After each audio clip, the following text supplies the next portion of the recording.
Hello friends, GK and GS world में आपका स्वागत है। आज हम लोग कार्य से रिलेटेड क्वेश्चन देखेंगे और ये जो टॉपिक है कार्य, इससे बहुत सारे प्रश्न बनते हैं जिसमें हम लोग कुछ मुख्य प्रश्न को देखेंगे जो बहुत ही हिट क्वेश्चन है। हो सकता है ये जो हमारा जो एग्ज़ाम आने वाला जो एग्ज़ाम है रेलवे का, उसमें ये क्वेश्चन पूछे जाएँ। चलिए देखते हैं पहला क्वेश्चन। इसमें केवल परिणाम होता है, दिशा नहीं होता है। तो किसमें परिणाम होता है लेकिन दिशा नहीं होता है? तो कार्य में परिणाम होता है, उसका कोई दिशा नहीं होता है। क्वेश्चन नंबर 2 है, एक वस्तु पर बल लगाने के बावजूद भी किया गया कार्य शून्य होगा यदि उसका विस्थापन हो। अगर कोई वस्तु है, अगर उसका विस्थापन अगर हम लोग शून्य होता है तो उस पर किया गया कार्य शून्य होगा, क्योंकि जब तक विस्थापन नहीं होगा तब तक कोई वहाँ पे कार्य हुआ ही नहीं है। अब तीसरा क्वेश्चन बोल रहा है, कार्य करने की क्षमता कहलाती है क्या? तो कार्य करने की जो क्षमता होती है उसे कहते हैं हम लोग ऊर्जा। कार्य करने की क्षमता क्या होती है? ऊर्जा होती है। क्वेश्चन नंबर 4 बोल रहा है, यदि कार्य का मान धनात्मक हो तो जिस निकाय पर कार्य हो रहा है उसकी ऊर्जा में वृद्धि होगी। अगर कोई कार्य है उसको कर रहे हैं तो उसमें क्या होगा? ऊर्जा में उसका वृद्धि होगी। जब वो उसका कार्य धनात्मक होगा। उसके बाद क्वेश्चन नंबर 5 बोल रहा है, बल द्वारा किया गया कार्य धनात्मक होता है जब विस्थापन बल की दिशा में होता है। देखिए, बल द्वारा किया गया कार्य, यहाँ बोल रहा था कार्य का मान धनात्मक होता है, यहाँ बल का किया गया कार्य धनात्मक होगा। कब? जब बल विस्थापन के दिशा में काम करेगा। चलिए आगे क्वेश्चन देखते हैं। कार्य होता है यदि है ऊर्जा। कार्य तभी संभव होगा जब उसमें कोई ऊर्जा होगा। अगर ऊर्जा नहीं रहेगा तो कार्य संभव नहीं है। बोल रहा है, किसी वस्तु पर किया गया कार्य निर्भर नहीं करता है उसके द्रव्यमान पर। वस्तु पर किया गया कार्य कब निर्भर करता है? जब विस्थापन होता है। अगर विस्थापन नहीं होगा तो किया गया कार्य शून्य होगा। और किस पर यह नहीं मान्य होता है? तो द्रव्यमान के ऊपर। डैश कार्य कहलाता है। तो क्या कहलाता है? बल गुना विस्थापन। बल गुना विस्थापन क्या कहलाता है? कार्य कहलाता है। चलिए क्वेश्चन नंबर 9, जब कोई आदमी दीवार को धक्का दे रहा है, धक्का दे लेकिन इसे विस्थापित करने में विफल रहे तो यह करता है कोई कार्य नहीं। देखिए, क्योंकि वो जब धक्का दे रहा था तो वहाँ विस्थापित वो दीवार हुआ नहीं, तो वहाँ क्या होगा? किया गया कार्य शून्य होगा, वहाँ का कोई कार्य हुआ ही नहीं।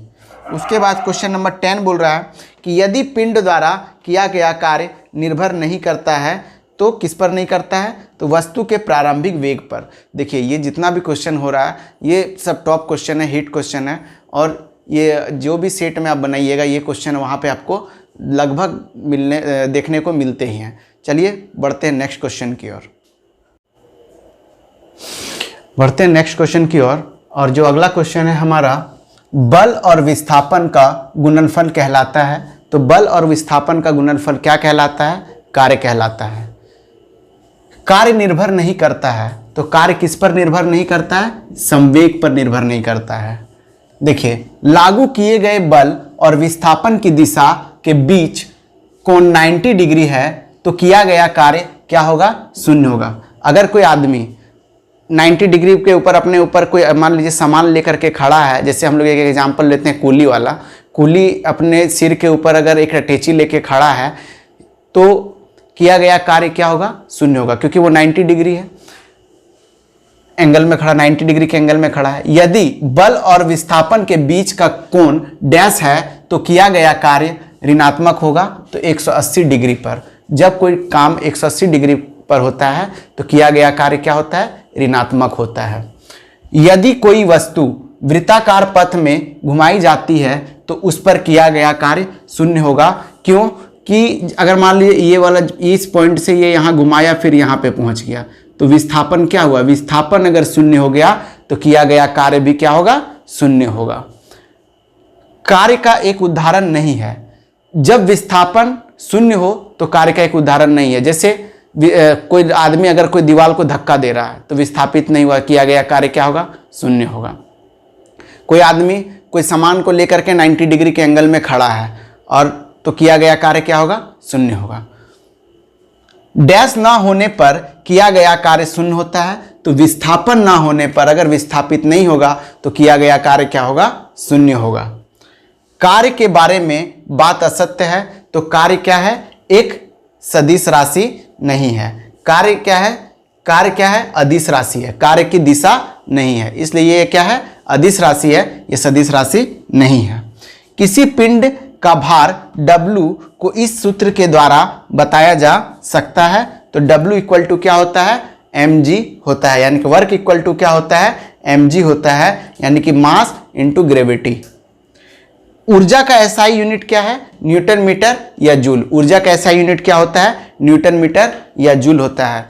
देखिए ये जो टॉप 20 क्वेश्चन जो आज हम लोग ने किया है ऊर्जा से रिलेटेड, ये टॉप 20 क्वेश्चन है, और इसमें से लगभग एक क्वेश्चन आपका फिक्स है कि इस 20 क्वेश्चन में आपका कोई भी एग्जाम में बैठिएगा उसमें एक क्वेश्चन आपका रहेगा ही रहेगा। चलिए अब मिलते हैं नेक्स्ट क्लास में कुछ अच्छे क्वेश्चन के साथ, तब तक के लिए धन्यवाद।